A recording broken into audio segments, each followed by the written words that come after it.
Morning, everyone, and welcome to the Frontenac County Council meeting for September the 17th, 2025.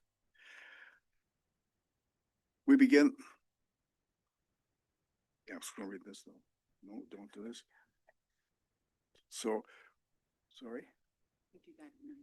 Okay, so we're gonna move this council meeting right into closed session. Moved by Councillor Greenwood Spears, seconded by Councillor Gowdy. Resolved that council resolve itself into committee of the whole closed session as authorized under section 239 of the Municipal Act to consider adoption of closed minutes of meeting held July 16th, 2025, and a proposed or pending acquisition or disposition of land by the municipality or local board as it relates to ongoing negotiations with a property owner for acquisition of lands for the KMP Trail. Comments or discussion? In favor? Moving to closed.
So, we begin this gathering by acknowledging and celebrating these traditional lands as a gathering place of the First Peoples and their ancestors who were entrusted to care for Mother Earth since time immemorial. We do so respecting both the land and the indigenous people who continue to walk with us through this world. Today, the county is committed to working with the indigenous peoples and all residents to pursue a united path of reconciliation. So we're back from a closed session. Jeanette, would you please read the resolutions? Moved by Counselor Leonard, seconded by Counselor Fowler, resolved that council rise from committee of the whole closed session, that the rules of procedural bylaw number 2022-0026 be waived, and the warden report. Thank you. During our closed session, we had a lengthy discussion and came to decisions on some land acquisitions. And that was essentially everything that we discussed. So are there any final comments? In favor? Resolution's carried. Moved by Counselor Vandewaal, seconded by Counselor Smith, be it resolved that County Council authorize the warden and clerk to execute the agreement with the landowner of 1077A Station Road as prepared by legal counsel in order to finalize compensation and related provisions under the Expropriations Act. In favor? Carried. Okay, so now we're going to now you're into the public meeting. Okay. So the next item on the agenda is a public meeting, and I'd like to begin by welcoming everyone. County Council is conducting this public meeting to permit citizens, businesses, and other Frontenac stakeholders to address council to make representation on the 2026 budget. Citizen input and customer satisfaction plays a key role in the county's budget process, and citizen input is welcome throughout the budget process, including but not limited to strategic planning, business planning, budget development, and service level changes. The procedure for the public meeting will be as follows. I will invite those who pre-registered with the clerk for inclusion on today's agenda to come and speak first. Should there be any other persons wishing to make comments on or ask questions about the budget, they will then be given an opportunity to address council. Please be aware that anyone who wishes to address council should direct their comments and questions through the warden. Okay. Our first presenter, Dr. Terry Lynn Brennan, on behalf of Lodgepole Arts.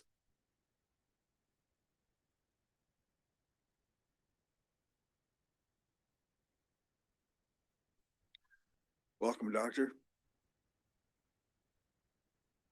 Expect to be the first person, so I was kind of settling in. But good morning, everyone, again.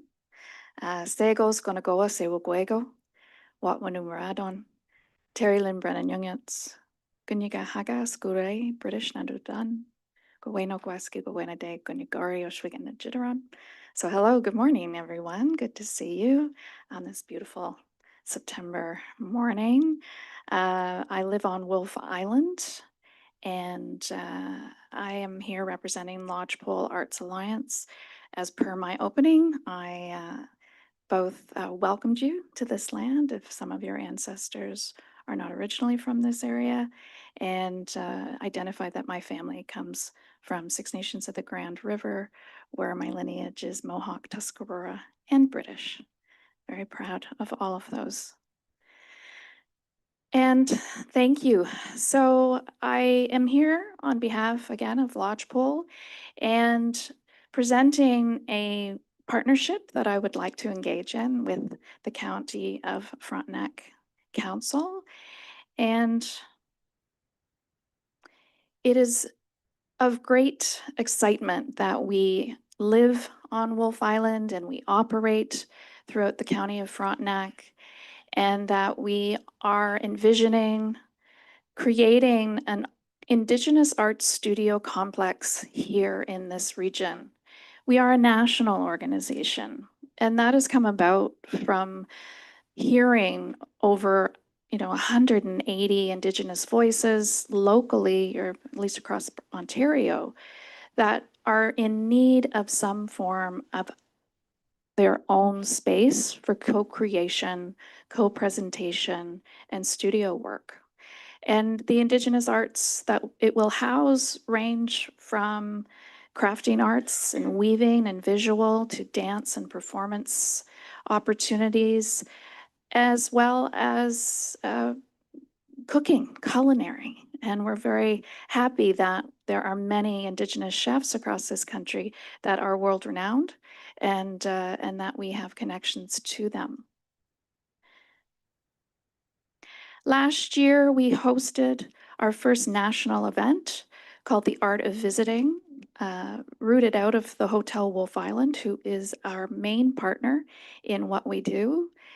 And it brought together Indigenous presenters, so people who organize festivals, powwows, events such as arts presentations in venues such as stages and performance theaters. And so it ranges in people from professional artists to emerging artists that are on these stages and in these places. And we gathered a number of folks, over 40, that could come to Wolf Island. Many had never been to Wolf Island, even some of those from around Ontario. So it was a very exciting adventure. It proved to be a great engagement where several of the artists who came together last year have actually gone on to apply for grant funding to co-collaborate, even though they had only met one another last year, of mixed disciplines. And so we are very excited to continue to offer this event every year going forward, of which we are hosting our second annual Art of Visiting from October 6th through 9th, back on Wolf Island and in Kingston properly. And we always are looking to bring more people in. And so last year we had over 40 Indigenous presenters and artists. We had over 152, it's a pretty distinct number, come and be part of our 3-day events. And people came from 6 provinces across the country. We brought in a number of funding, both that we covered, but also that was garnered through purchasing and economic delivery and endeavors across the Wolf Island community. And we made a number of very successful and ongoing partnerships as listed here. Our main funders for last year's event was the Ontario Arts Council. And we also did receive funding on the last week prior to the event that was from Department of Heritage Canada.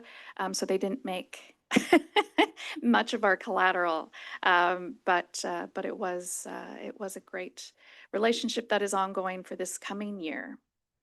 And so this year we're looking to expand. We've already secured more folks from different provinces, so we're going to probably hit up 10 of the province's territories that are going to be having artists, Indigenous artists, come and perform and be part of our conversations. And it's now an opportunity to also express more about what the art of visiting is and how that title came about. And it came about basically through the intentions of Indigenous peoples to get back to understanding that relationships are not all transactional. They're not all based in money. They were actually in our history based in relationship building. And we want to get back to those intentionalities and rekindle our networks of trade from coast to coast to coast. With that, we have an anticipated participation growth of 25%. We're already working on that. More people are going to come to Frontenac County and visit the island in particular and enjoy its splendor this time of year. And we are also expanding our partnerships and our funding opportunities. This year, we have indeed already secured from economic development with a tourism growth fund of over 57,000. And we have also secured from the City of Kingston Heritage Fund over 16,000. And we've secured in-kind donations again from Hotel Wolf Island, the Frontenac County Islands Council, and Kingston Grand Theater. We have also just been awarded 2 other grants, one from the Ontario Arts Council and the other from the Department of Heritage, but they are unannounced as of yet, so I can't publicly put any logos up, but both of them are also coming. We're very, very excited that all of these organizations continue to believe in us, continue to see the worth of what we're doing and the progress that we're making in Indigenous relationship building. This year, we've secured the following voices and actions to be part of our event. Well-known Mohawk musician Elizabeth Hill, who's written and produced several major musical endeavors. If you Google her, you'll see her background. She spent many years in Nashville writing for many musicians there. Christine Gagne, who is blocked a little bit from the share screen. Christine is a true groundbreaking female journalist who very publicly resigned from the CBC on the air in Whitehorse in 2020, and therefore has my indebted admiration. Jesse Uente, of course, well-known CBC broadcaster and ongoing author. Christine Friday, 30 years of Indigenous dance performer, now operating her own studio in Bear Island, out in Georgian Bay. And the Dave Mowat Trio. Dave is former chief of Alderville First Nation, so a local blues musician who is a great fan and has been part of our lineup for 5 years. We kick off the Art of Gathering with a feast, the Kistwenta dinner. And Kistwenta is the two-row wampum in Mohawk. It's intentional to be called the Kistwenta dinner because it's a time when we bring together all our dignitaries, all our VIPs, including yourselves, to be invited to come and share in a co-collaborative feast between an Indigenous and a non-Indigenous chef. This year, we're bringing back Lee Arden Lewis from Tyendinaga, and we're very happy that Brad Long has now become the general manager of Hotel Wolf Island and will be bringing his culinary expertise together with Lee to put together an amazing meal again this year on October 6th in the evening. We are looking to bring in, like last year, about 80 VIPs. And for those of you who did attend last year, you know that it's a full sit-down meal with 3 courses. There is an Anishinaabe mixologist to offer some new seasonal concoctions as well. And it's a great opportunity to meet Indigenous peoples and artists from across this country and to showcase what Frontenac County especially has to offer. Now with Brad coming down from Shabbat Lake, it's an opportunity again for everybody to get together to visit. Therefore, we are hopeful and very humbled to come to the City Council and ask that, given the relationship building and the intentionality of the council's goals for expanding and exploring cultural tourism, Indigenous settler reconciliation, and regional economic development, that the county would be also happy to partner with us and put out an offering of $5,000 every year going forward for the Kistwenta dinner in honor of bringing these folks together and hosting on this land as well, in showing our hospitality as good hosts do. And I thank you for your time. Thank you very much. Does any counselor have any questions for Dr. Brennan? I have one. You're asking for a grant starting this year, 2025, and then continuing as long as the festival continues. That is correct. you. Yes. Thank you for your time. Thank you. Appreciate it. Thank you all again.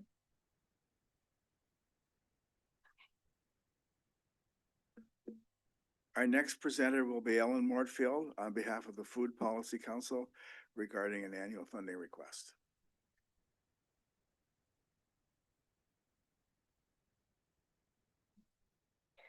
Good morning, all, and thank you for having me again. Because you generously increased our request last year, I wanted to be sure and come and report to you what we've done with the funds, and hope that you will continue your support this year as our project to develop a food strategy for Frontenac, Lennox, and Addington. That work is continuing. But we've made some significant progress with your support. So we did hire very part-time, but a community researcher who's been working on this project with our committee. And some of the things that we've done so far this year, we've built up a database of over 300 outreach contacts, which has been a really useful resource, not only for ourselves, but others who are looking to reach out to specific food-related organizations. We've hosted a series of informal potluck consultations. We've had one a month since May, and that was partly because we were really excited to get started on this work, but we have to wait for ethics approval from Queen's because they are a major funding partner, and they have quite a lengthy process for ethics approval in order to start formal consultations this fall. So that will be underway hopefully by October. But in the meantime, we invited people with concerns about food and farming and food business just to join us for a potluck in various locations, community gardens. The last one was just at the Indigenous Garden out on Highway 15. And we had an amazing assortment of people that are passionate about some of the issues around food in our community. At least 20 to 25 people for each of these consultations came out. We shared food, we shared thoughts, we shared ideas. And so moving forward, that will help shape our consultations and also broaden the field of people that we can invite to these food strategy consultations this fall. So we were really pleased with how that went, and your support helped us to feed people too. We invited people to bring a dish to share, but we always made sure that we had food enough for everybody as well that we purchased from local businesses. So we've made contact through those potlucks. We've got some more contacts now with representatives in Lennox and Addington, which we were missing their involvement over the last few years. So we're starting to build some connections there.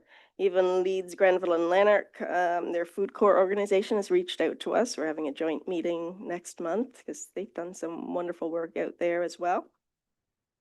We've researched some funding models for food policy councils across Ontario. There's quite a variety of groups doing similar work to ourselves. And to keep people informed, we've started a monthly email news bulletin and revived our Food Policy Council Facebook page.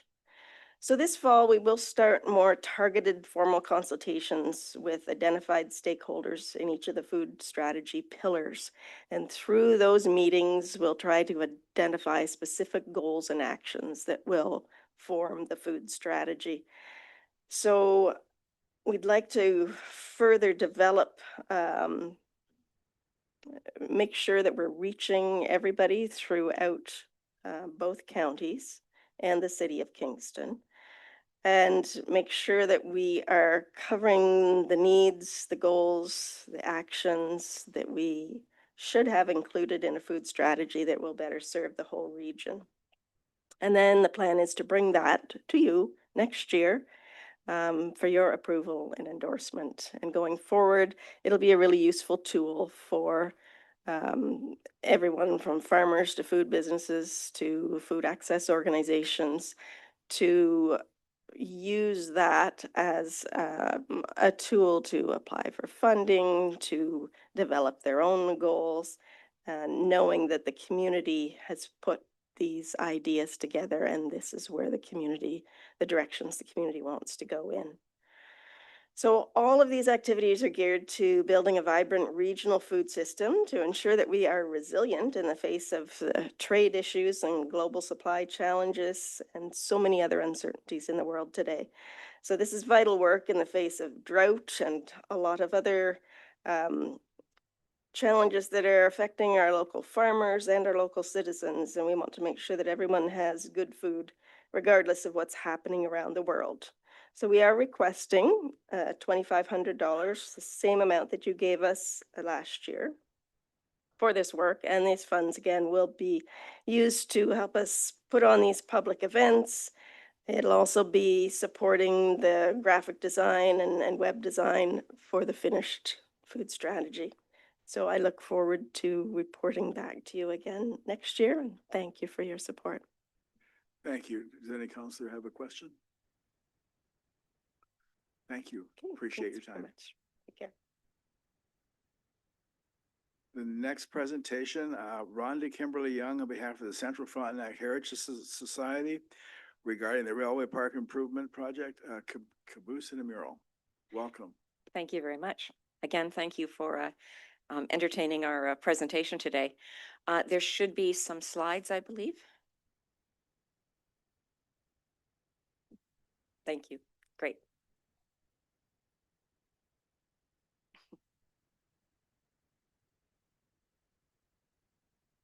I can wing it, but it's better with pictures, I think.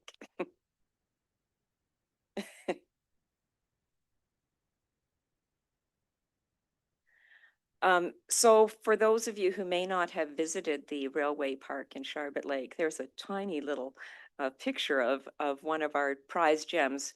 We already have a caboose, which might make you wonder why we're trying to get a second one, but this presentation will definitely answer that question. If you could go ahead to the next slide, please. Oh, I'm sorry. That does it. Okay. We're fundraising for a project that has essentially three main goals. We're looking to get a 1922 vintage caboose. Barry's Bay has graciously granted our request to receive the caboose. The problem is it's very expensive to move a caboose from Barry's Bay to Sharbot Lake. So that's the biggest part of our fundraising challenge, is just the cost of getting the caboose on site into Sharbot Lake. The second part of the project that we're undertaking is an anniversary mural. And we have plans in place, and we've seen a beautiful drawing of what the mural can look like. It will be an 8x24 mural that would go on the side of a local business in town. And it would be removable so that if there was a need later on to move it to another site, we wouldn't lose that investment. And of course, once we get the caboose on site, we need to do some refurbishing. The exterior looks pretty good. The inside's been cleared out, so we intend to use it as museum space. And the reason we're doing all of these three things at once, which is typically more than we would bite off at one time as a society made up of volunteers who are doing their best to maintain and improve this park, is that next year, 2026, is the 150th anniversary of our village. It's the 150th anniversary of the creation of the causeway, where the Kingston-Pembroke rail line first brought trains across and into and from the village. And we want to celebrate those things. So the opportunity to find a vintage caboose doesn't come along every day. And these things would be all timed very well to make next spring a big celebration for our project. So we are a not-for-profit society in the village. We promote the railway history and the history in general of our area. We work to maintain and improve the railway park in Sharbot Lake. It is in fact the only non-natural tourist attraction in the area. And when we've had folks come out and do a look at our whole community, we are the second favorite thing in the area behind the beach, but no one can compete with the beach. It's a lovely spot. So we're already well received, well visited. It's a lovely little park, and we think it's very important for the economic development of our area and just the beautification of the area that it exists. We also support the Trails Network by having this stop along the intersection of the K&P Trail and the Trans-Canada Trail. So we're uniquely placed where the trails converge and near the lake. So the vintage 1922 caboose would be coming to us from Barry's Bay. It costs about 30,000, a tad more. We've gotten some estimates and done the best we could, but we're probably looking now at about 31,000 according to our meeting yesterday to get the caboose on site. But that combined with the mural would be a lovely kickoff next spring to the 150th anniversary. If it takes us a bit of time to refurbish the interior of the caboose, we can live with that. But getting it there and following through on our commitment to Barry's Bay to get the caboose on site is really quite important. You'll see in the picture, this year we happened to add a selfie stand, which has been very popular. And in the last couple of years, we rebuilt the stock pen and last year acquired Angus the steer. We had a naming competition and Angus was the lucky winner. We think that this improvement to the park can have a really positive impact on the community, the county, the trail network. It's already, as I said, a very popular spot along the trails. It's popular for people who come in the summers when we open the caboose, who actually take tours of the caboose, and we get rave reviews from that, and we keep a visitor's log, and we've had people from so many places, so many countries, lots of children, grandparents bringing their grandsons or granddaughters to see it. It is very popular. But when the caboose is closed, it's still a popular spot to stop for the hikers, the cyclists, snowmobilers, and ATVs who use the trail. This year, the township graciously provided a porta potty on site, which I know has been very much appreciated. We have lots of picnic tables and it's a lovely rest stop, along with being a spot that people can stop even when the caboose is closed and see all kinds of other displays. So we believe that an enhanced railway park would support downtown revitalization of the community, the growth of the trail network, and attract lots more visitors and beautify the community. So we're going about our fundraising plan in a series of steps. We started with an awareness campaign. We've had news articles. We've distributed flyers. We've been present at some public events. We've done a direct appeal for donations from individuals, families, service clubs, businesses. And to date, we have raised about $9,000, which we're happy with, but we intend to keep going. We have some planned activities coming up, a dinner dance. We hope to do some other activities through the fall and winter. So we are trying to do as much as we can within the community. Having said that, we know we can't get there all the way on our own. We are doing a Rural Ontario Development Grant application, which will be going in next week, which is a big part of why I'm here today. The Rural Ontario Development Grants pay 35% on a reimbursed basis. You can apply for a higher amount for extenuating circumstances, which we will do. We don't know for sure if we'll be successful, but there is a particular grant this year that specifies things like murals and tourist attractions. And so we feel good about our application, but we know it would be an even stronger application if we had more partners. And we can certainly point to a couple of service clubs that have been generous and to some local businesses and lots of individuals. That's where most of our money so far has come from, is individuals who care about the railway history and the community. But if we could point to the county as a partner in our application, it would really enhance, we think, the success of that application to Rural Ontario Development. So the timeline of what we're hoping to do, it says fall 2025, but it would probably more likely be January 2026. We can't spend any money before January because of the Rural Ontario Development Grants. So we're going to appeal to Barry's Bay to give us another couple months to get the caboose off their tracks and onto ours. Then through the fall and winter, we'd continue our fundraising efforts. In the spring, we would look to have the mural unveiled on May 8th, which is the anniversary of the train coming across the causeway. So we do hope to have some other special events. They'll be coinciding with another group in the village who's having some events to recognize the history in May. We're coordinating so that that's a big event, we hope. And then through the spring, summer and beyond, we would continue refurbishing the interior of the caboose as time and money allows us to do so. So that's what we're looking at doing, when we're looking at doing it. And I prepared this several weeks ago. So it says we'd only raised about 6,000, but we are at the 9,000 mark and very happy. Well, sorry, about 7,002 for a total of 9 between individuals and families and businesses. That's the basis of our application that we're putting into the ROD. We've put the caboose and the mural and some contingency and refurbishing all together. And we are hoping that we could be successful and hoping further that we might get the 50%. So our ask of County Council is a one-time financial support of $10,000 and a letter of support.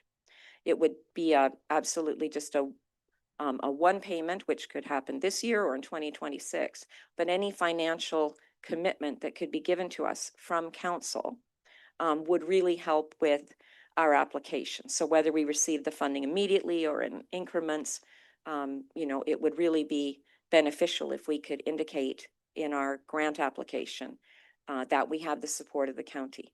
We think this would be really beneficial to the trail network. We know how important that is to the county in terms of promoting tourism and economic development and growth for the community. And, you know, we think making our feature along that trail network even better would be beneficial.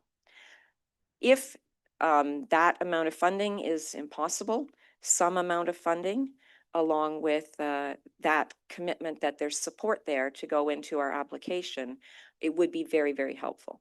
And the challenge is that the application is due next week. So whatever your decision, any information that could be provided sooner rather than later would be much appreciated. Thank you very much. Thank you. Questions? First of all, Counselor Smith? Oh, think I guess my question is, since we're not going to be dealing with our budgets to specifically say an amount till October, would a letter of support with a comment that we're anticipating funding in our budget, would that be helpful? Absolutely. Counselor Vanderwall? Well, to that note, obviously we can't commit money today, but I think council can write a letter of support and not, we can't mention the money because obviously we're not doing that, but I don't see anything wrong with writing the letter of support. The other thing on here that I don't see is that you didn't write on there that you were going to Central Frontenac Council. Well, we do intend to go. Hate to spoil the surprise for Francis and Nikki here, but we were intending to go to Central Frontenac, specific for support for the mural part of the project. Because it always makes it easier if your own municipality is going to support it before you ask for a request from somebody else. I know that. But anyway, those are just my comments on that. Counselor Greenwood Spears? Just doing the quick math on it, that you're looking for not only the 25,000, if you can get up to the 50% mark in that, but if it's not that, then you're going to have a lot more. It'll be closer to the 40,000 or 38,000 probably.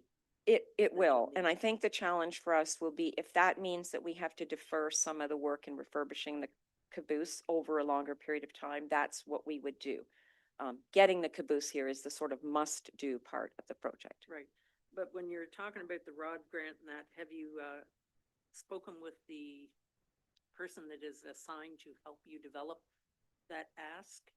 And that because there is somebody that the province has specifically garnered and they're aware of the other grants that might be able to be compiled with this. And I think in heritage and culture. et cetera. We do have someone helping us with the grant application, so. From the government? um, Because the Ontario government actually has somebody that will guide you through the process. Well, we have somebody helping us on our end, and I'm not sure if he's done that yet, but I can certainly look into it. And with the ROD grant, we can't stack on provincial funding, so we can't stack on Trillium, but we could stack on municipal or county, and we can stack on federal. So we have been looking at some other sources of funding as well that would comply with the ROD application. Yeah, and just on that point, it was only about 2 months ago and that they had a funding in service at Portsmouth Harbor. Oh, okay. And it was very interesting as to how much is actually out there and how little has been claimed by Eastern Ontario at this point in time. So that's why I think we should make sure that you get as much as you can from other sources and that, because they do want to try to help. Any additional information is much appreciated. Debbie Miller was coordinating with that, and she works from our county, so shouldn't be a problem. And if not, I have contact information. Thank you very much. Okay, Counselor Fowler. Yes, thank you for your presentation. Tell me about the mural.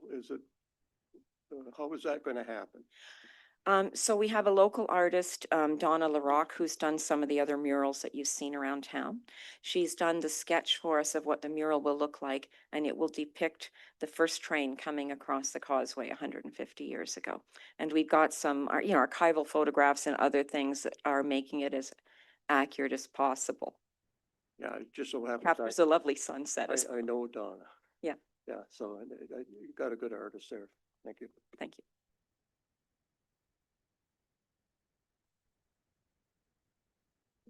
Okay, so is there any other questions? Or can we do that letter? Well, Without the financial? That's what I was Oh, waiting okay. All right. for. So Jeanette's got something she wants to input. So the place for such a motion would be under motions at the end of the agenda. It would require council to waive the procedural bylaw to allow the motion, which is no big deal. So we would do that at the end of the meeting. Thank you very much for your time and your questions. You're welcome. Thank you for coming in. Appreciate it. Next presenter is Mr. Duncan McGregor regarding the Central Frontenac Washroom Committee and the installation of a year-round washroom at the Frontenac Trailhead. Welcome, Duncan. Hello, everyone. Thank you and good morning. I'll give you a heads up. I have a pretty bad back right now, so if I flinch, it's not because of something you said. It's actually my lower back. So my name's Duncan McGregor. I'm a counselor in Central Frontenac representing Ward 3. I'm also the chair of the Central Frontenac Washroom Committee. I'm sure everyone got their proposal last week that I typed up. We are seeking $100,000 in the 2026 county budget to support the construction of a year-round trailhead washroom facility located in the village of Charlotte Lake. So the washroom, just to give you a little gist of the project, it's going to be a 400 square foot washroom. It'll contain 3 fully accessible washroom, as well as changing facilities, a drink water station, and several other amenities like a bike repair station or a bike rack. In the proposal, I have added an attachment, attachment 1, which clearly outlines how this project fits into the trailhead criteria as defined by County Council in 2024. I won't waste your time going through that unless anyone has any questions, but the criteria talks mostly about this located in a settlement area, which it obviously is in the village of Charlotte Lake. There's significant amounts of parking. We've verified that, as well as lots of parking for trailers, ATVs, boats, etc. Their washroom facility is located near 3 restaurants within a short driving distance of a gas station, as well as other amenities, bank, grocery store, etc. The washroom facility will sit well located, right in the middle of the 3 South Frontenac, Central Frontenac, and North Frontenac portion of the KMP Trail where it meets the Tay Havelock. So it's a central location for trail users along that route. The washroom is fully accessible from the trail. The actual building will be sitting approximately 15 feet off of the KMP Trail and will have paved access, which will make it both accessible and a nicer spot for people to park. I've attached 1 letter of support. I could have attached 10 or 15 different letters we've received over the years of getting this project off the ground. This particular letter of support comes from Jim Knapp. He's the the president of the Frontenac ATV Club, and he's well aware, after speaking to his trail users or his group, that a washroom facility along this portion of trail is desperately needed. So with that, I open to any questions anyone has about the project or how it will benefit Frontenac County. Council, any questions? Councillor Vanderwall. Thank you for coming today. The only thing I don't see is, I actually don't see a plan where you've looked to see that it's only gonna cost 100,000 for a fully accessible washer. Maybe you've done that, but I don't see that anywhere in here that that's all it's gonna cost. Through the warden, the actual washroom facility is going to be approximately $380,000. Central Frontenac will be contributing $280,000. We're looking for $100,000 from the county. And that project was sent to tender, and we received quotes from $380,000 right up to $800,000, which was a lot more than I expected. But our township is willing to contribute $280,000 to the project. Thank you. Councillor Greenwood Spears. Okay, I was looking at the map and it's unfortunate your presentation isn't able to be shared, I guess. But the parking area in that for the trails is up near the boat launch, which makes sense. But the proposed washroom site, it's by the beach and that. So I'm just trying to figure out from this, the KP Trailhead, the actual trail is up by the marina and parking lot, correct? Or No. does the trail go down past the beach? So through the warden, we consider the entire trailhead park to start at approximately like the Sharp Lake Medical Center and go to the Railway Heritage Park. So all of the parking spots listed in here are less than a 2 or 3 minute walk from the parking spot to the washroom. So that's how we have all the parking along there. So I'm just curious because I'm not sure of the layout. So if I were walking on the trail would go on down past the beach. Yes, that's Okay, correct. Yeah. Thank you very much. Councillor Smith. Can I just add to that? We've always called it a elongated park because of the area that it goes along the lakeside.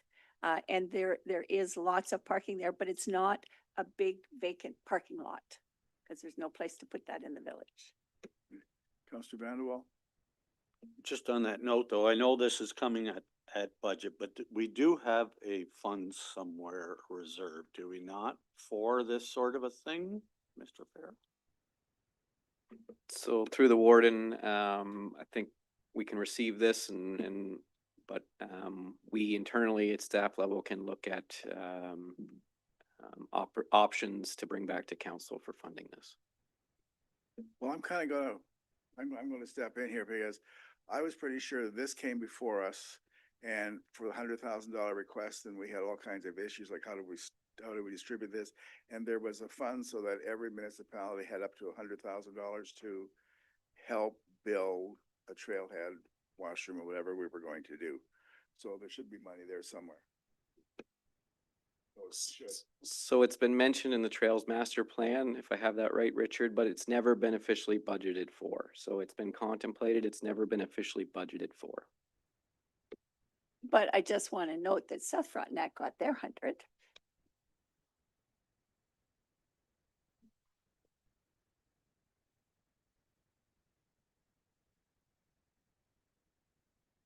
Okay, kids, get along here.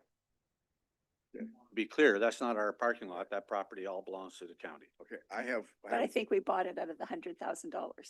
Councillor Smith, please. Have you approached the EOTA? Because they also fund the trail. And that sounds like, when it's close to that intersection, I assume the other trail belongs to them or they support the other one. So have they been asked? Yes, so we've already started conversations right when we started to think about this project with the EOTA as well as the Frontenac ATV Club.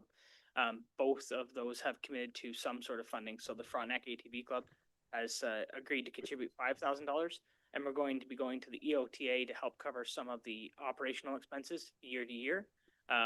We have in the Central Frontenac budget traditionally put operational funds towards maintaining a bathroom for 3 months of the year.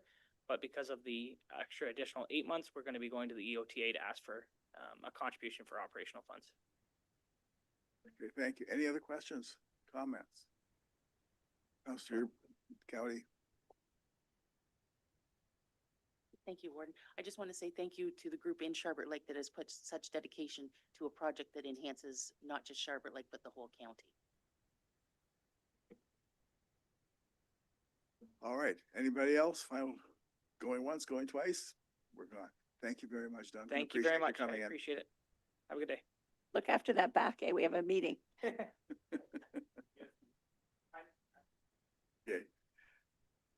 We have another submission by Mr. Andrew Gagnon on behalf of OPSU Local 462 regarding the support of public services in the 2026 budget process.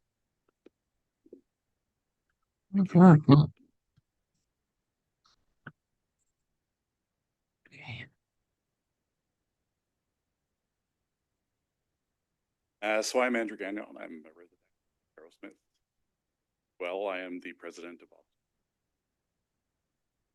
Local 462 represents the paramedics of Frontenac County. Additionally, the communication officer.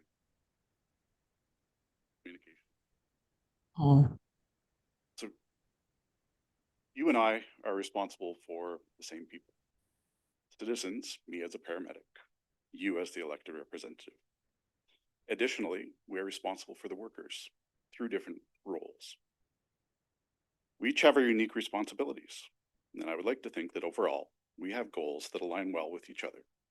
Obviously, I don't have to worry about budgets, which is really nice. That said, I feel it is my role to advocate before council for the responsible funding of public services.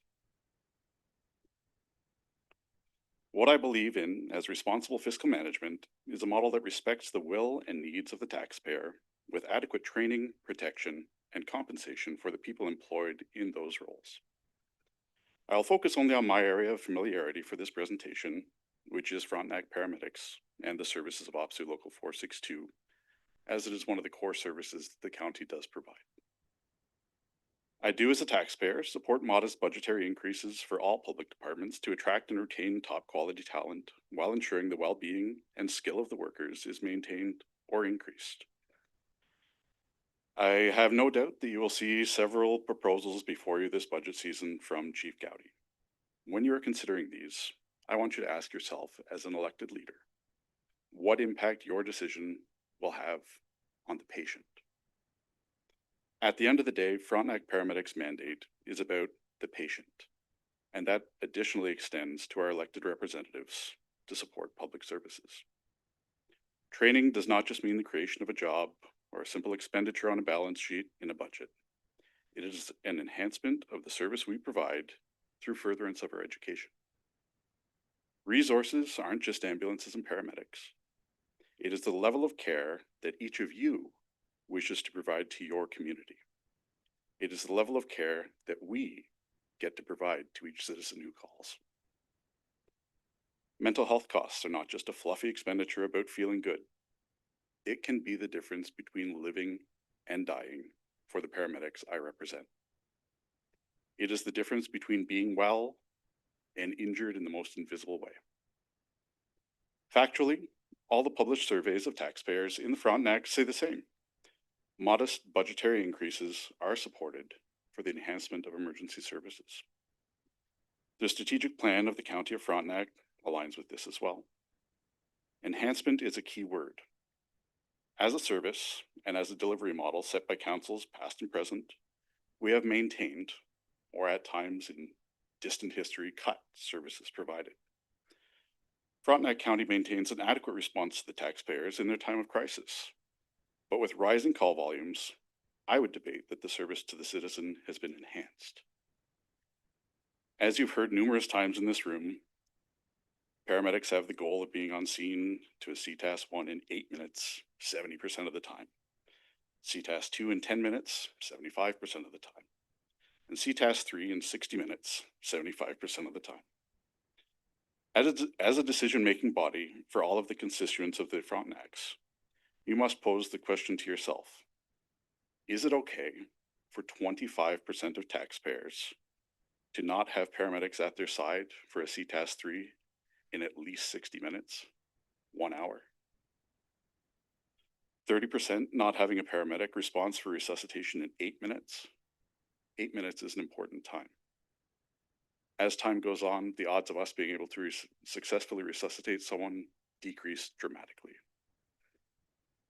So what is a CTAS-3? What does that mean? I won't assume your intimate understanding of what CTAS means. But here's what it means to me. A CTAS-3 can be a variety of things. It can be a chest pain with non-cardiac features. It could be moderate respiratory distress, not breathing well. It can be burns covering 25% of your body. It can be labor with contractions just over 2 minutes apart. 1 out of 4 times, as an organization and decision-making body, we are content with not reaching these patients in under 1 hour. I wouldn't personally be okay with waiting for over an hour with burns on a quarter of my body. Or if I'm approaching active labor, or being unable to breathe, that is a long time. We need the ability to face demand surges within a system, unpredictable, unforeseen stressors on resources. Whether it is a crash, fire, explosion, resources could be overtaxed in an instant.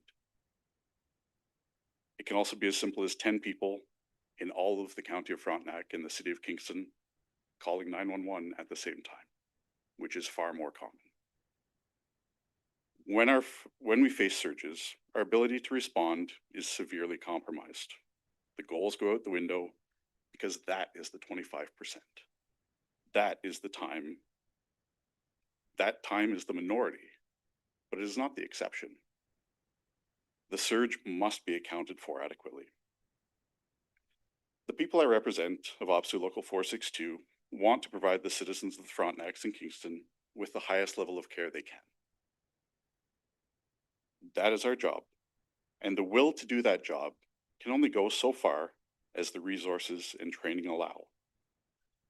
As paramedics, we need the resources and training to do our jobs well for the patients, who are your citizens. We are seeing amazing growth in the care paramedics provide, but we need training and education to make it happen. And once we get highly trained providers, we need to be able to retain them. And this is additionally established in the strategic goals of council. My final point, mental health. Every bad thing in the news, paramedics are there. We see it, we smell it, we hear it, we live it.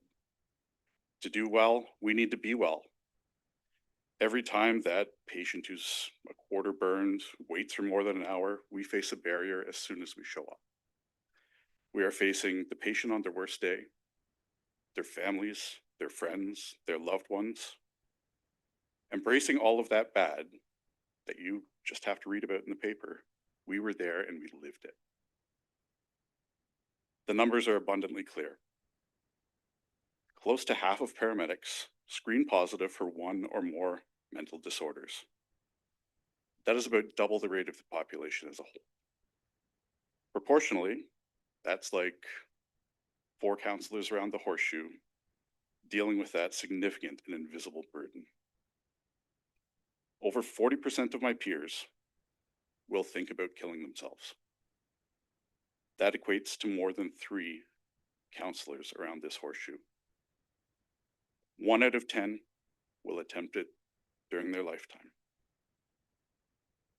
These are numbers well above the general population.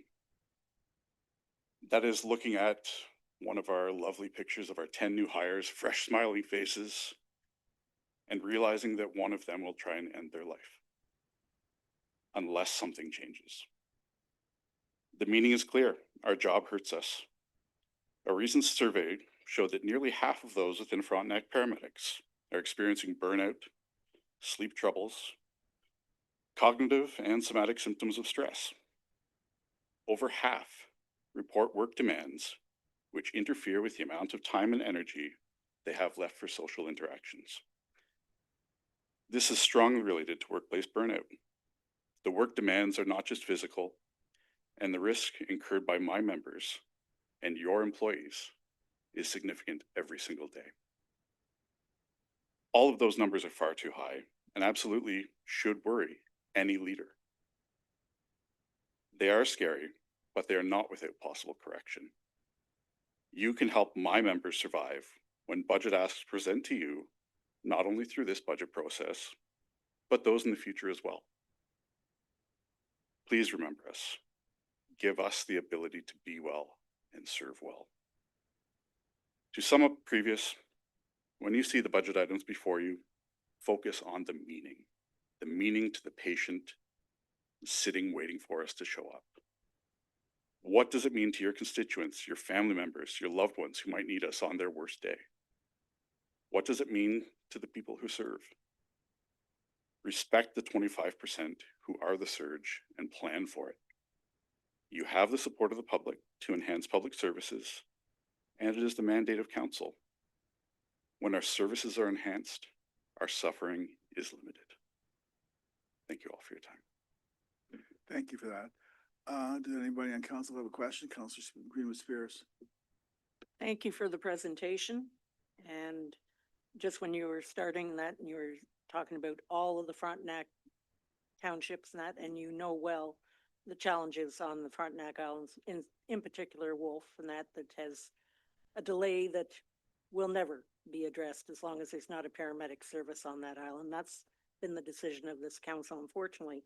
But when you talk about the mental health aspect, I'm wondering, the new service that's been set up in Kingston federally to cover off the armed forces, RCMP, and everyone else, and that regarding the health and wellness center, and that I'm wondering whether, have you looked at whether or not that could be a tie-in for support, because their specialty is not only physical, but it's also the PTSD aspect of it.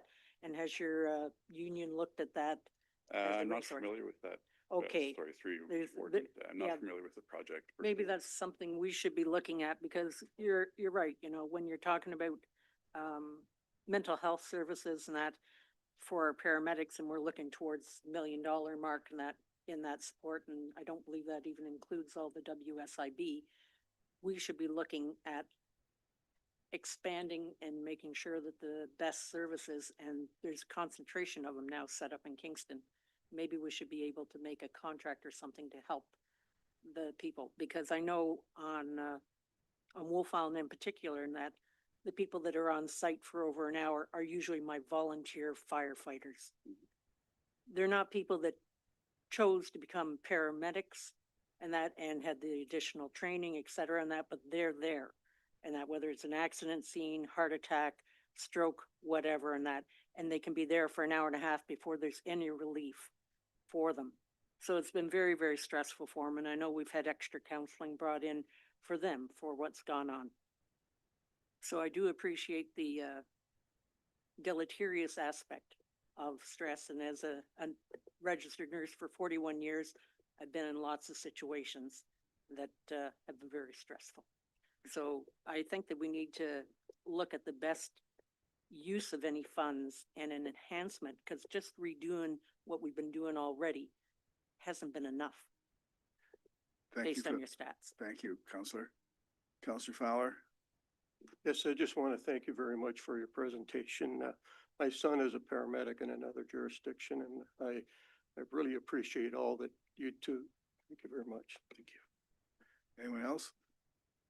I had a privilege, and I will call it a privilege, of touring with the CAO and Mr. Gowdy. I don't want to I would use the whole title, but I'd probably get it wrong. Chief of Paramedics. And we visited several ambulance stations, and we talked to a number of paramedics. I was highly impressed with their training, their dedication, and their quality, the smiles, their willingness to talk to people. And they also didn't waste any time advocating for what they think would improve the whole system. So you have to give council a chance to catch up. The current paramedic leadership has only been in place for a year or so. It's a bureaucratic process. We'll get there. Maybe not as soon as everybody would like, but we got to get there. And I assure you, it's not just the people waiting. It's that person in the back of the ambulance, and it could be a counselor as well. So we recognize the importance of what you and your representatives do. Thank you very much. Thank you. I appreciate your attention to the matter. Okay, that ends the scheduled or registered speakers. Is there anyone else in the chamber that wishes to address council? Seeing none. Sorry, Mark? Okay. So the public meeting is now concluded. All budget requests and comments will come forward during budget deliberations for council consideration October 28th and 29th for either inclusion or exclusion in the 2026 budget. Frontenac County residents and stakeholders are invited to continue to participate by submitting any input that they may have on the 2026 Frontenac County budget via www.engagefrontenac.ca. So that ends that meeting. So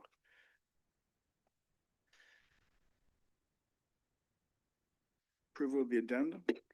Moved by Counselor Fowler, seconded by Counselor Leonard, resolved that the addendum for the September 17th, 2025 meeting of the Council of the County of Frontenac be approved.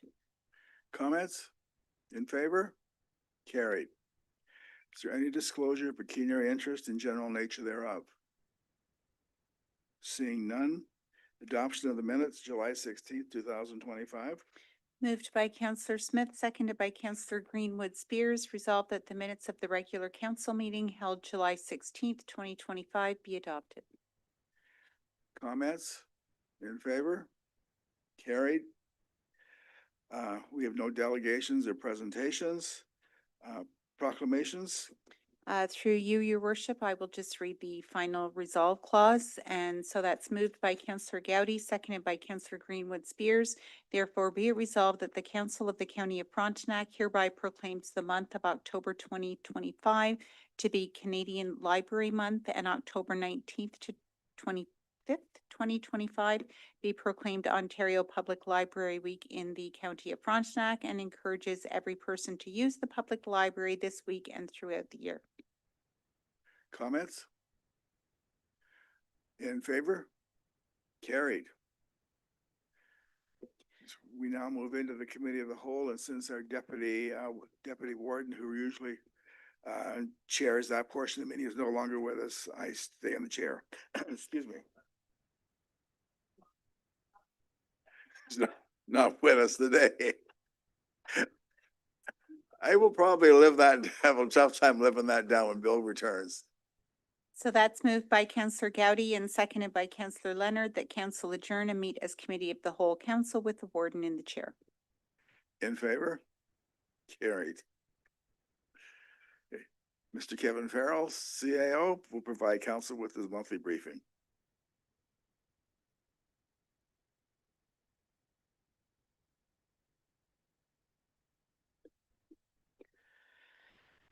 So just as Jeanette's bringing that up, good morning, Warden and Council. I'll try to keep my CAO update really short today as we have a busy agenda. As always, I will touch on the main points and happy to answer any questions. So first off, just to highlight a few items from my September schedule. After taking the summer off, the Governance Review Committee met on September 2nd and continued to review and provide comments on Council's procedural bylaw. On September 5th, I attended the Open Farms kickoff event where Warden Lichty started things off. We also heard remarks from Mayor Bandewall and local MPPs John Jordan and Ted Hsu. As you know, staff have been busy preparing business plans and reviewing budgets. And on September 29th, Frontenac CAOs and treasurers will meet in Charlotte Lake to discuss various topics. In terms of a human resources update, recruitment, we have 317 postings as of September 5th. Recruitment, as always, is ongoing at Fairmount Home, and interviews for part-time paramedics is ongoing as well. In terms of labor relations, for QP 2290, interest arbitration is scheduled for the evening of November 19th, and we're working through grievance resolutions.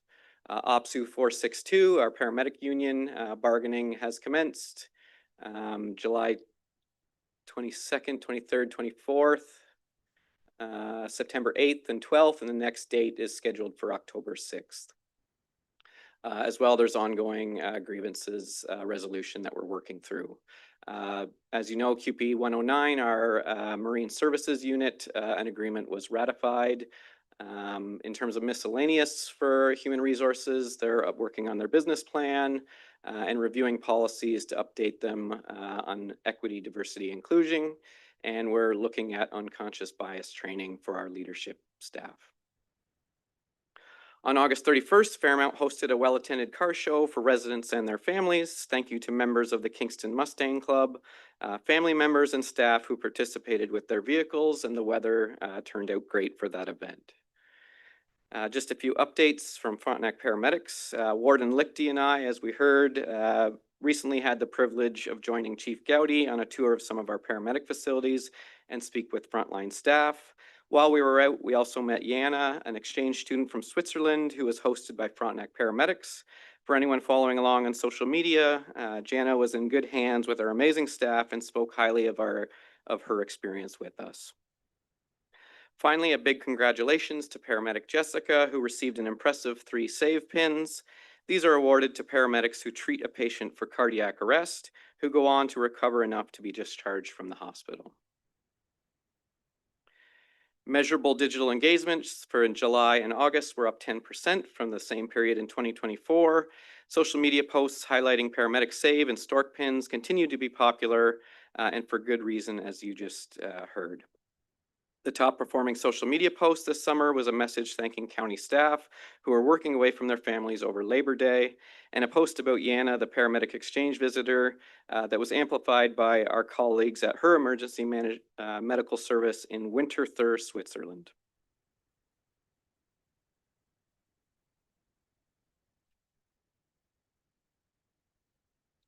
And just as we wait for the slide to change, so the State of the Waterfront survey is still available on Engage Frontenac, and planning staff held public information sessions in each township from mid-August to mid-September. Planning applications were at a normal level for July and August, with approximately 40% through delegated authority. Research and background work is underway for the municipal accommodation tax feasibility study. A community survey will launch September 22nd, and open houses are planned for later in October. More details can be found on the Engage Frontenac website. Open Farms was September 5th, 6th, and 7th. The kickoff event took place at the Frontenac Farmers Market with speeches followed by cowbell ringing and a cheers with a glass of limestone organic creamery milk, and I didn't see anyone spill a drop. The Frontenac Farmers markets also hosted events through the weekend highlighting locally grown products, and the Sunday in the County event took place in Sydenham, featuring the plowing match, wagon rides, vendors, food trucks, and live music. It is anticipated that over 1,000 people attended the event. Finally, again, I wanted to sincerely thank Phil Piasecki, Kathy Shaw, and the entire finance team who continue to work hard to ensure things run smoothly here at the county, especially as we prepare for the budget process. Thank you, Council, and I'll take any questions at this time. Councilor Vanderwall. Just a comment. I told the owner of that property where the plowing match was that it should just be there every year. It was a perfect location, and the whole property just worked out fantastic for everybody in the front, and as far as you could see, people were plowing and doing all that stuff. It turned out to be the perfect location. So I said that we should just tell them to do it every year there. He didn't agree with me, however. Councilor Greenwood Spears. Just as a backdrop, that Wolfhound has hosted the Canadian Championship plowing match. So yes, I think there should be a bit more rotation around there.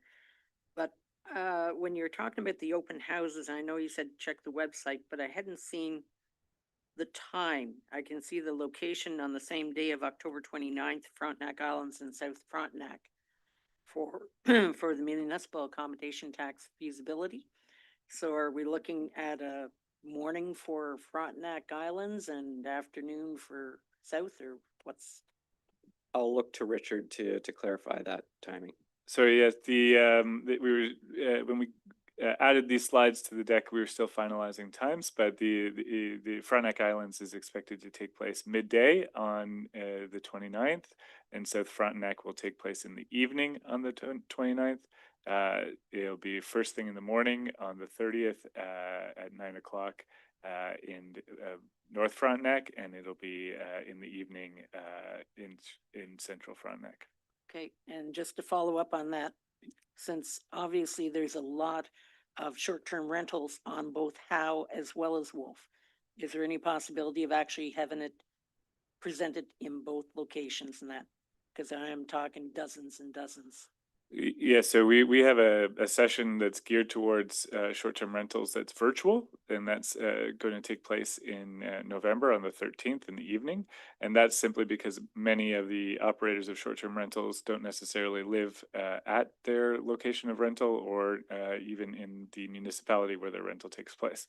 So we want to make sure that anyone involved in short-term rentals is able to participate in that session. Okay, so this would be held on Wolf Island being the larger of the islands and not on Howe is what I'm hearing then, right? That is correct. Anyone else? Thank you, Mr. Farrell. Appreciate your time. Okay, we have no unfinished business, no consent reports. Committee of Management of Fairmont Home, we need to move into that. Moved by Counselor Fowler, seconded by Counselor Vanderwall, that Committee of the Whole Council adjourn and meet as Committee of Management of Fairmount Home with the warden in the chair. In favor? Carried.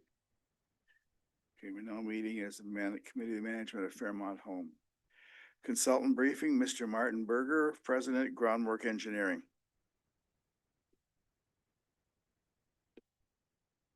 Welcome.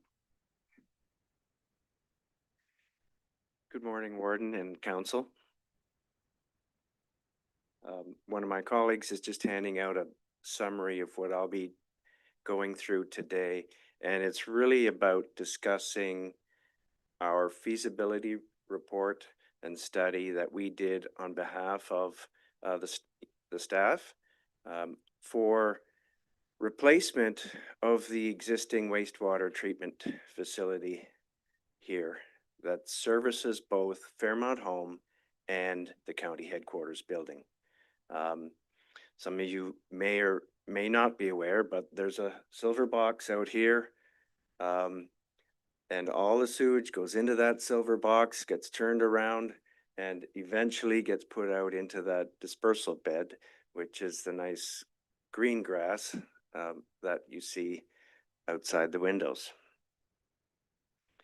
We were retained by staff to complete a feasibility study to look at and determine a system that could support this facility. And through the process, we were given the added task to look at how it could support expansion of the current resources here on the property.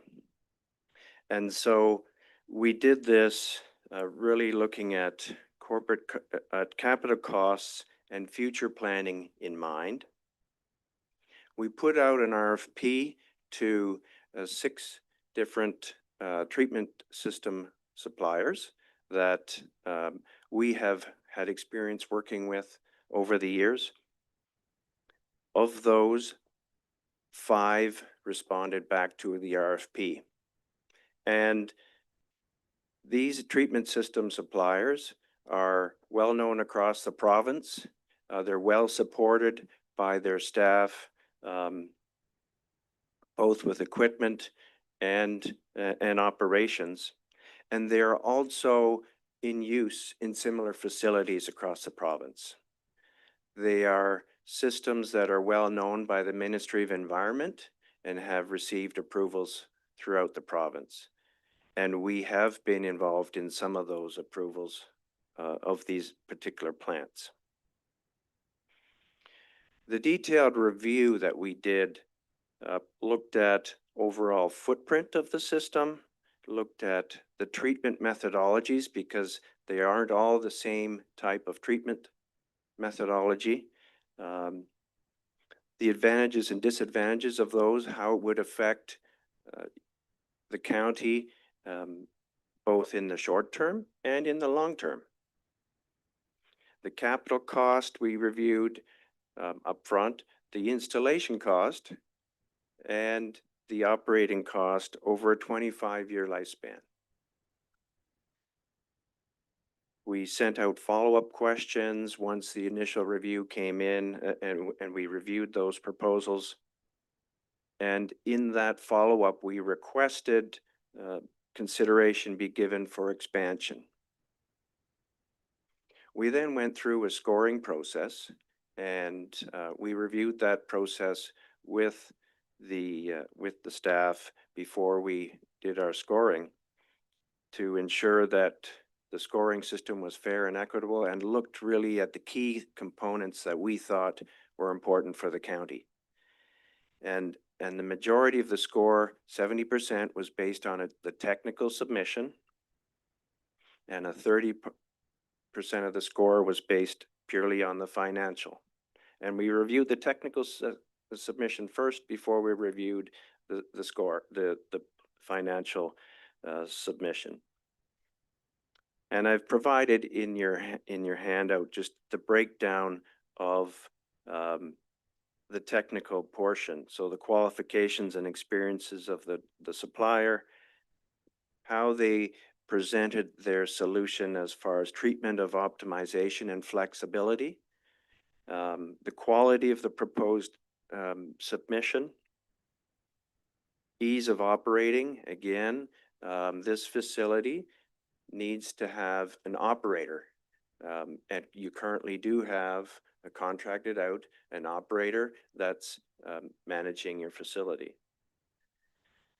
The size, again, we reviewed with staff, the options of whether it goes in the same location or somewhere else on the property. And some of that may change as you look at your options for expansion on the property. And finally, the cost. I've shown you in the handout again the breakdown of the scoring. I won't go through that in any more detail at this point, but just be advised that the ease of operating really is important, as well as the fact that this would potentially, this facility could even be an operation or a system that's managed by the proposed county municipal utility corp.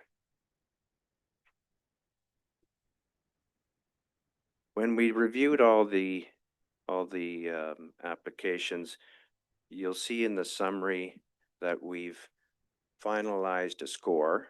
We haven't announced the score or anything to anyone at this point, to any of the suppliers. Of course, they're waiting with bated breath.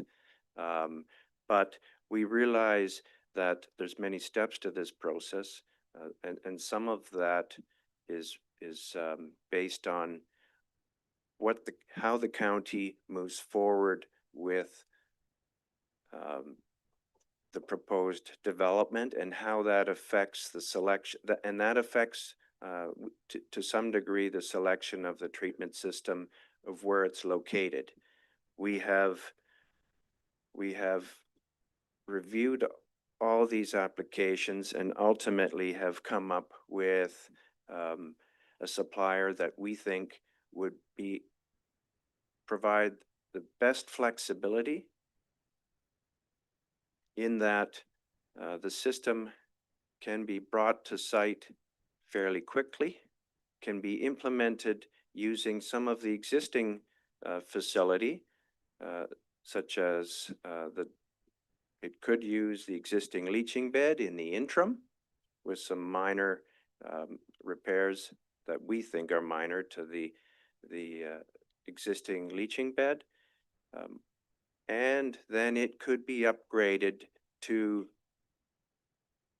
manage any potential expansion on the facility with what I would call, again, minimal disturbance to the original outlay that's put in place.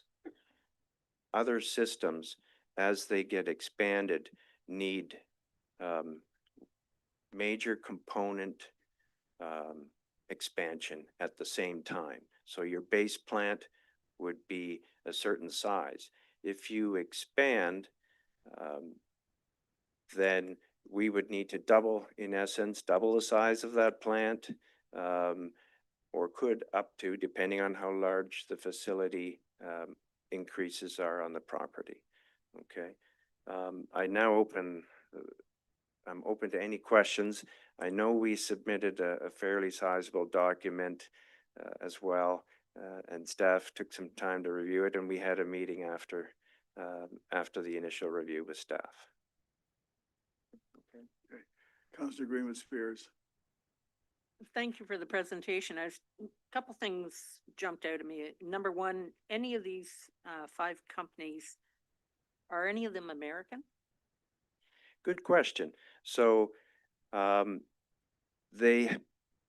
of them have American arms, but they all have a main establishment in Ontario. So again, just going back, any that are corporately centered out of the US, and I'm thinking, you know, for tariffs and everything else, and that, because Correct. the line in, on page 12 of the groundwork engineering, the top line, this table does not provide total project costs.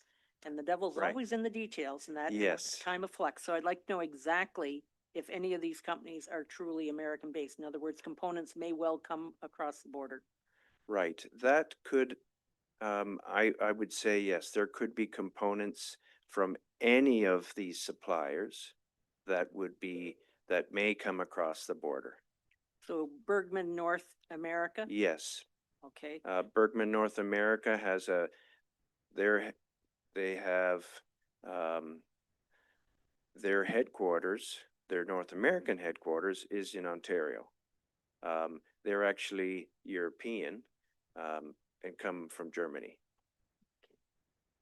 okay. And I had fewer doubts around the Waterloo biofilter. Sure, yeah, Having lived in that area, and I believe it was probably a Paradise Lake that they did that for many, many years. right. It was developed by staff from Guelph University, actually, Craig Jowett. Okay. Counselor Vanderwall. I More guess questions too. I'd like to make sure everybody gets a fair chance. maybe I couldn't find it in my presentation, but I didn't see what they were gonna do with the old bed or if they were taking into account whether we were building new, that we could move, all of those things. But anyway, you did explain most of that. I guess it is sort of vague because we don't know what we're doing yet. We never got to see this till today. That, on my understanding, maybe I just don't know how to open up everything. But I guess by looking at the scoring, obviously Nuterra is the most expensive. Yes, capital cost wise, it is the most expensive. And Does that include long-term maintenance, or this is just installation of what this right. would cost, right? And that's a fair question. So we looked at, in the long term, if you were to expand and go to, so currently you have capacity for 70 cubic meters. We were asked to look at the potential of an expansion where you would go up to 130 cubic meters a day. So if we took and expanded out to 130 cubic meters a day, at that point, Nuterra is not the most expensive option. Okay. The other proponents then double in price in essence. We would need to add one tank to the Nuterra system. They would have to add some components in the building that would already be part of the base project. And so at that point, that's where they really become more effective. If I could just add a comment to that, then we just redid a township hall looking 30 years into the future. So I would think we would be short-sighted if we didn't look. I know we don't know what we're doing and we'd like to expand, but if that does happen, obviously then we would be prepared for it. So. Right. Counselor Greenwood Spears. The information that Counselor Vanderwall is looking for is actually in one of the forms that he didn't get opened up and that, and it does break it down to the 25-year mark and that, and I did read through Right. that, so I'm prepared for that piece and that. But one other thing that caught my attention was from the Ontario Government Ministry of Environment, Conservation and Parks. It's obviously involved with this. And maybe the CAO can clarify this piece. On page 5, it says the owner shall ensure that the construction of the works is supervised by a licensed engineering practitioner. So even if we went to the Newterra aspect, would we need to have our own engineer on site? Is that what they're requesting from the Ontario government? So I think he's standing before you right now at the podium. Right. Fair Okay. enough. So, a part of our fee proposal as part of this, preparing this feasibility study, was to take the county through an RFP process once you've selected the treatment system. And we have set up the budget in place, and then move you through a construction phase where we would do the inspection and construction review of the installation of the new system as selected. And then we would report to the Ministry of Environment at that point that it's been constructed in accordance with the design. So going back to my question on that, then how much more are we actually looking at for the project? Because it's clear that if we were to select whatever model, whether of the 5, how much more additional funding are we looking at for bringing this to fruition? So Kevin. So I don't know if I have the number right off the top of my head, but again, we've contracted with Mr. Berger and his firm, Groundworks Engineering, to take us through this entire process. Right, and we had presented a budget document forecast for you. Sorry, I don't have that document with me, but the staff have it, which could be, disseminated as far as, and it includes groundwork, getting through the design phase, putting it out to tender, having review of the construction, as well as the installation costs, our projected budget for, based on the proposals, the fee proposals that we received from, we took Newterra in that proposal and what we put forth to your staff. Okay, so that's what I was looking towards, Right. because Newterra being a modular type of approach Yes, would be quicker in installation, less disruptive with the existing and that, so right. that's where I just don't Fair know whether enough. it's going to be another $1.2 million or what. Yes, fair enough. And that document is available. I just don't have it with me at the moment, but I was just gonna say, it is attached as Appendix D to the report. okay, all right, thanks. 1.681 million. All right. Counselor Vanderwall. My only other question then is, if the county office was to join the Municipal Service Corporation, you also would be paying a fee towards that. There's usually a utility cost toward, I don't know. and why I don't know we're how that laughing. would work, but Right. that's a future thought for you, Kevin. Yeah, However, it's fair enough. It's a fee. Whether it's the municipal Frontenac Corp or whether it's a private firm that's doing it, there are a number of them out there. The one you currently have, as well as Clearford and Universal are there are 3 corporations that we know. Aqua as well does a lot of municipal facilities that I know that I've had experience with. I just want to make a comment. If it did go that route, it is a validation of what we've been working on also, though, to say we have the confidence in a municipal service. Exactly. Counselor Smith? Just want to ask, the recommendation that I see is for Nutera. Is Yes, that right? that's correct. So that's what we basically need to decide. I have one question. If, like we are discussing expanding this facility or the Fairmont home facility may happen down the road 5 years, it may be 25 years, we don't know. Can this system, if it's in decent shape, be actually moved like the Nutera system? Could it be relocated if we had to? The sea container that it comes into can be picked up and moved anywhere on the site.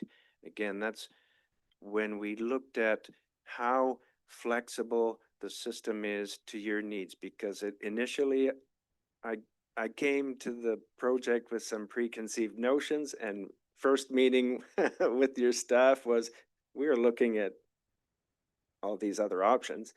So that to me opened up the floor to other opportunities, and that's where Nutera, to me, then becomes the better option with that flexibility and the ease.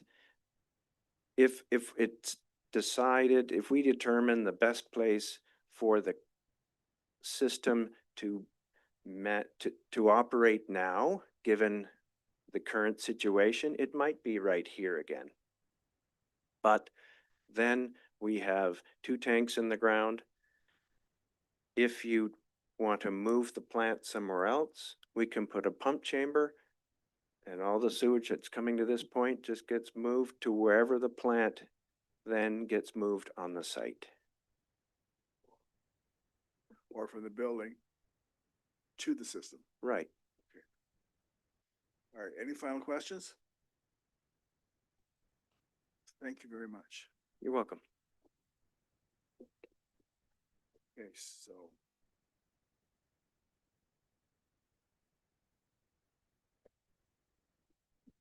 So that is moved by Counselor Vandewaal, seconded by Counselor Fowler. Be it resolved that Council of the County of Frontenac provide authorization to use the capital replacement reserve funds to replace the wastewater treatment system. Any final comments? In favor? Carried. Moved by Counselor Leonard, seconded by Counselor Gowdy, that the Committee of Management of Fairmount Home adjourn and revert back to Committee of the Whole Council. Favor? Carried. Okay, recommended reports from the Chief Administrative Officer. County of Frontenac, Howe Island Ferry Representative. Moved by Counselor Greenwood Spears, seconded by Counselor Smith. Resolved that council pass a bylaw later in the meeting to designate the Manager of Marine Services and the Chief Administrative Officer as representatives for the Frontenac Howe Island Ferry, and further that bylaw 2023-010 be hereby rescinded. Any comments? In favor? Carried. Application for municipal ice storm assistance. Moved by Counselor Gowdy, seconded by Counselor Leonard. Whereas the municipality of the County of Frontenac has eligible costs directly linked to the March 2025 ice storm, therefore be it resolved that the Council of the Corporation of the County of Frontenac hereby requests assistance under the Municipal Ice Storm Assistance Program, and further that the acting treasurer is given delegated authority to verify and attest to the accuracy of the application package. Comments? Counselor Fowler, then Counselor Greenwood Spears. Yes, I see that the generator had stopped during the emergency. And has there been anything done to make improvements so that wouldn't happen again? Or is it something that we have to look into later? So through the warden, if I may, yeah, we did bring a report to council about expanding the capacity of the fuel tank, and that work is underway. Counselor Greenwood Spears. Is there any opportunity that that application can be expanded, that the other townships that also incurred tree limbs and things of that nature, other expenses, so that they wouldn't have to apply themselves, that could be distributed down and that based on invoices being submitted in, or was there any effort by the CAOs to expand this out first? Through the warden, each individual organization would have to apply on their own behalf. Okay, any final comments or questions? In favor? Carried. Planning and Economic Development, KNP Trail, replacement of the Antoine Creek Bridge. Moved by Counselor Fowler, seconded by Counselor Vanderwall. Be it resolved that the CAO and clerk be authorized to enter into an agreement with the Snow Road Snowmobile Club for the replacement of the Antoine Creek Bridge on the KNP Trail in Snow Road Station, and further that council authorize the use of up to $67,030 from the county's Ontario Community Infrastructure Fund allocation to fund the installation of this new bridge over Antoine Creek, and further that Cranes Construction be contracted directly to support and install the existing 20-ton capacity bridge stored in Cranes Yard as recommended by Keystone Bridge Management, Inc. to ensure the project is completed prior to the 2025-2026 snowmobile season. Comments? Counselor Vanderwall. Just one question. I know that we have, or I guess I did, or somebody did, had forwarded to Mr. Allen before about that some municipalities were buying used rail cars. And they were using them and just placing them in for those bridge purposes. I wonder if we ever looked into that, or did we not? I can't say that I've pursued it other than looking at the articles that were there. I'm just not aware of the supplier, and it's not something. Bridges is something that's been relatively new for me in my role at in the KNP Trail, and replacing bridges is something new. So we haven't had to pursue the purchase of these of bridges to have in stock for use or reuse. Counselor Fowler?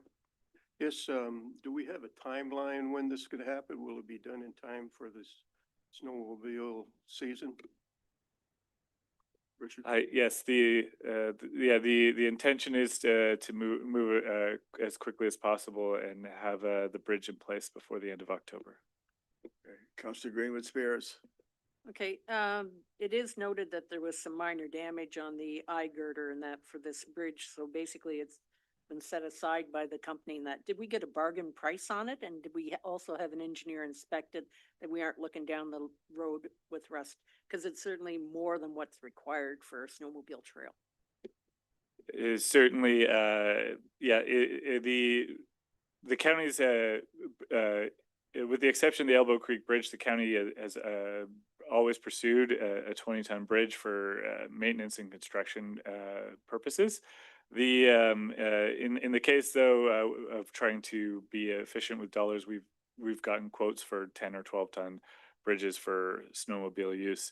However, since we haven't developed this section with gravel, it would be ideal to have a 20-ton bridge in place so that we can run construction equipment across it. It's also just cost-wise, it's cheaper than most of the bridges that were quoted, so it is a good deal. Our bridges are inspected by every 2 years by a certified engineer, as required by provincial legislation. Any others? I have a comment. Richard, first of all, when I looked at the picture of the existing abutments and so on, it's a lot more substantial than I originally thought it would be. I've never seen that area. The existing bridge fits neatly in between the two abutments, or do they have to modify the existing bridge to fit? The proposed approach is to modify the abutments to allow the bridge to settle in. However, it's expected to be relatively cost effective, and it will be guided by our project manager and the engineer.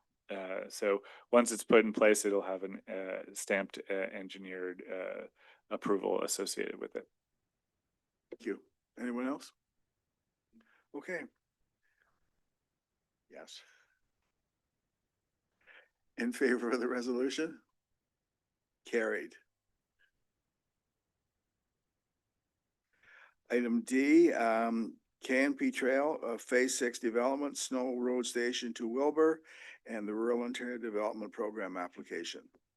Moved by Counselor Smith, seconded by Counselor Greenwood Spears. Be it resolved that the Council of the County of Frontenac authorize staff to apply to the Rural Ontario Development Program Strategic Economic Infrastructure Stream for the rehabilitation of the KMP Trail in the Township of North Frontenac between Snow Road Station and Wilbur, and that council authorize staff to draw from the Canada Community Building Fund Reserve in 2026 to cover the county's portion of the project, and further that if the application is successful, that the warden and clerk be authorized to enter into an agreement with the province of Ontario for the purposes of this funding program. Comments? Okay, so this won't take us, it'll take us almost to the Leonard border, or 3 or 4 kilometers short. Yes, as, the nature of our negotiated agreement that we're in the process of signing with the Mississippi Valley Conservation Authority, there is a section that's not free and clear, as council has directed, right at the border. But the rest of and a smaller section within that section that's also won't be transferred to us. However, for the most part, most of the Mississippi Valley Conservation Authority properties should be transferred to us, and by this time, and that'll take us relatively close to the border, and we're talking not tens of kilometers, but ones of kilometers to rehabilitate, and that section that would be left remaining is in relatively fair condition currently. Is there another bridge required just off on the north side of 509, right where it goes back up into this section? There is a bridge in place there. It is not required for replacement for trail purposes. We will continue to evaluate, and it will be included in our capital plan.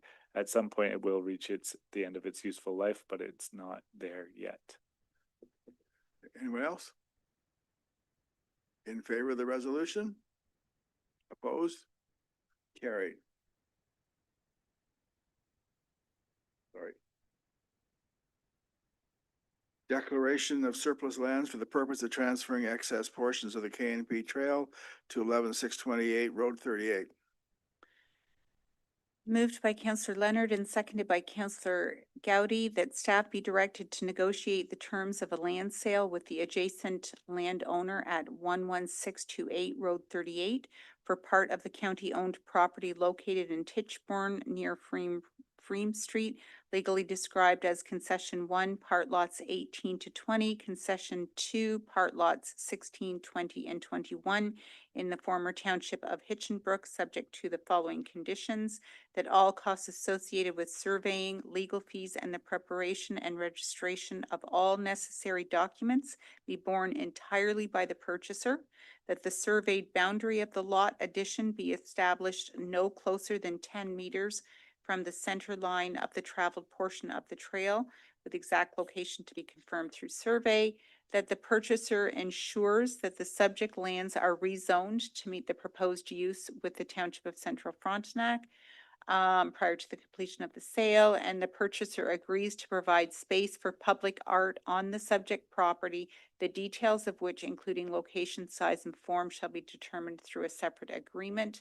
And further, that in accordance with our new bylaw 2025-013, the Council of the County of Frontenac pass a bylaw later in the meeting to declare the subject land surplus for the purpose of transferring portions of the former KMP Trail to 11628 Road 28 for the purpose of a lot addition to a commercial property, and further that the clerk be directed to give public notice of council's intention in accordance with bylaw 2025-013.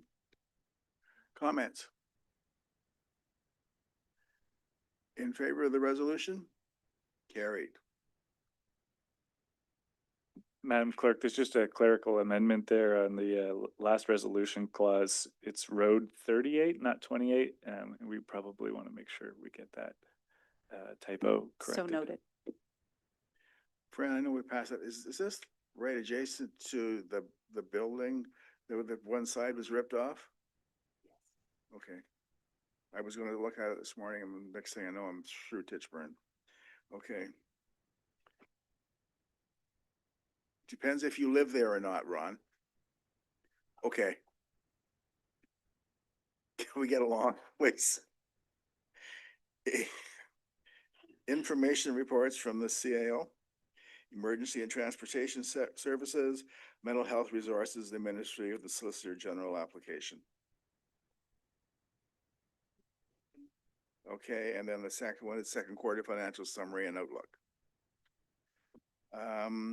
Reports none, return to council. Technically wasn't on the mental health, but I wrote it down. Somebody approached me. What happened to Neighbors Saving Neighbors? I know that, I think the CAO had mentioned that they didn't extend funding or we were in the process. So I can start and feel free to jump in, Chief Gowdy, but Neighbors Saving Neighbors, council did extend that program to the end of this year. Dr. Brooks, who started that program, is still looking for funding, I think, for that program. So at some point that'll have to come back before council to determine if we want to continue down that road or not.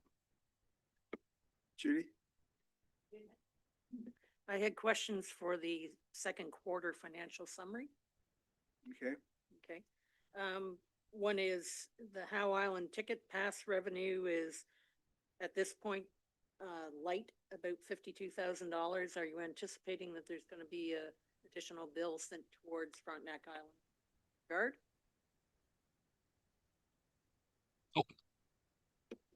So Gavin, can you hear me? yeah, our acting treasurer is online here, who can touch on that. Okay. Yeah, sorry, through the warden. Yeah, so what was happening right now is the additional revenue is being collected at the county office. So yeah, at the end of the year, if there was any type of shortage, then yeah, we would the county would look to the township to provide us with those funds. Right, but since we're getting to the end of the year and we'll be doing our budget at the Frontenac Islands very shortly, I want to know if we're going to have a hit. And that's so if it could be clarified, because we are into the third quarter, not by the end of the month, but that's that question. And then in regards to Fairmont Home and that with the additional labor costs and that that incurred $369,900, so about $370,000. I was wondering which category is that primarily? Is it primarily making sure we have RN coverage, or is it PSW or RPNs? Just wondering what we're short on that we're contracting. Primarily registered staff, so RPNs and RNs.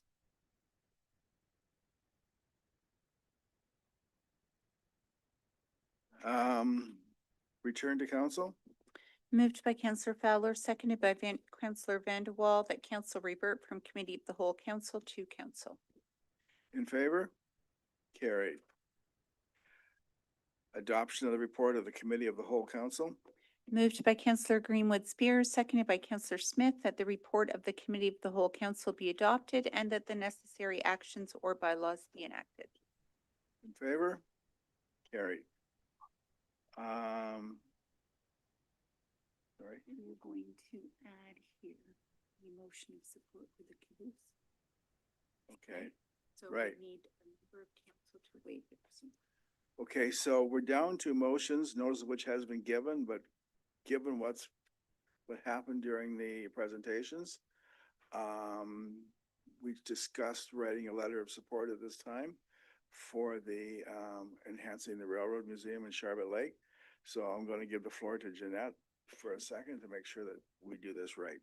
So we first just need a motion to waive the procedural bylaw to allow the motion to come forward. So that's moved by Councillor Smith and a seconder, Councillor Gowdy. In favor? Carried.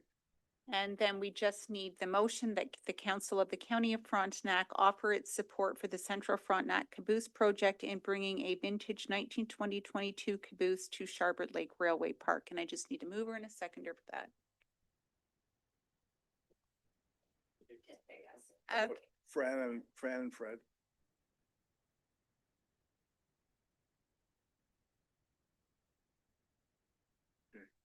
Counselor Vanderwall. Just one comment. I know the request is not a letter of support, also the 10,000. I just want to make sure that we're just providing the letter. The rest will come under budget or Just the whatever. letter of support. I just don't want to connect the two. It's gonna be a very interesting budget this year. So maybe we just They all change are. that to County of Frontenac offer a letter of support, not its support. Right. Any comment? Any final comments? In favor? Providing a letter of support, carried.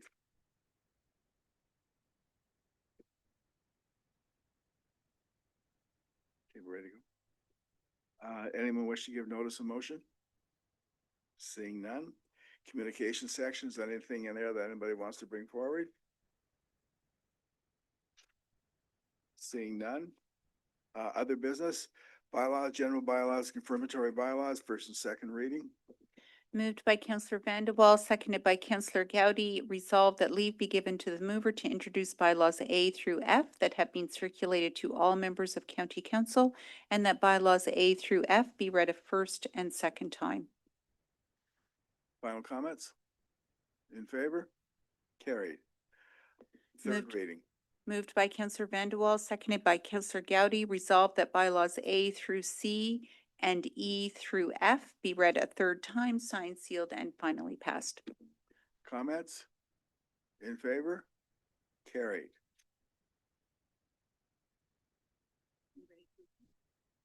Yes. Moved by Counselor Fowler, seconded by Counselor Leonard, that the meeting hereby adjourn at 11:22 a.m. Comments? In favor? The meeting stands adjourned. Thank you. So